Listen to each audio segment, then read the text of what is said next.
আপনি যে বিষয়টা উত্থাপন করেছেন আসলে বর্তমান সময়ের সবচেয়ে আলোচিত বিষয় এই আইন শৃঙ্খলা পরিস্থিতি।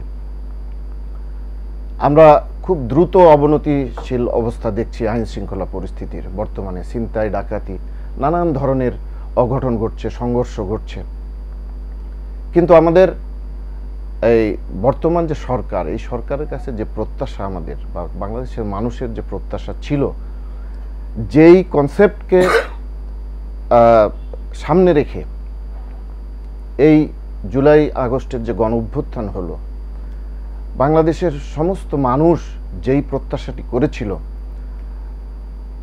আপনার ক্লাস 6-এর একটা স্টুডেন্ট থেকে শুরু করে একজন 70-80 বছরের বৃদ্ধ পর্যন্ত এই আন্দোলনে শরিক হয়েছে।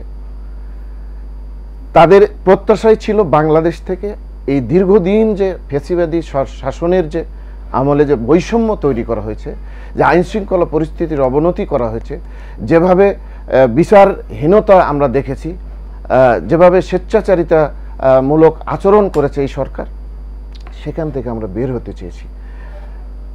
এই জনগণের এই কনসেপ্টকে নিয়ে যে আন্দোলন হলো, সেই আন্দোলনের প্রেক্ষিতে যে সরকার হলো, তার কাছে প্রাথমিকভাবে যে প্রত্যাশা ছিল, আমরা বাংলাদেশের মানুষ আমরা শান্তিতে থাকতে চাই, আমরা আর কোনো বিশৃঙ্খলা কিংবা সংঘর্ষ, সংঘাত কিংবা বৈষম্য আমরা দেখতে চাই না।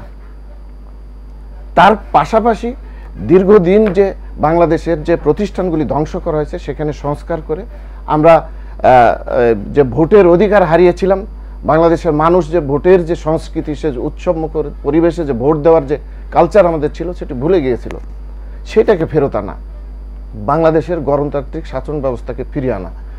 আজকে আমরা সেই জায়গায় আশাহত হচ্ছি, বাংলাদেশের মানুষ আশাহত হচ্ছে। বাংলাদেশের মানুষ এখন প্রতিনিয়ত উদ্বেগ, উৎকণ্ঠার মধ্যে দিন কাটাচ্ছে যে কখন হামলা হয়, কখন।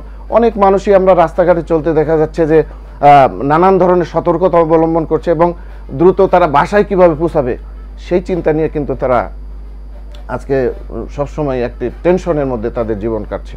আমরা ব্যক্তিগতভাবে বেশি রাত হলে আমরা স্বাভাবিকভাবে যেতে পারবো কিনা, মোবাইলগুলো পকেটে রেখে, আগে যেমন হাতে রাখতাম এখন পকেটে রাখছি কিংবা আরেকজনকে দিচ্ছি, এরকম একটা পরিস্থিতি।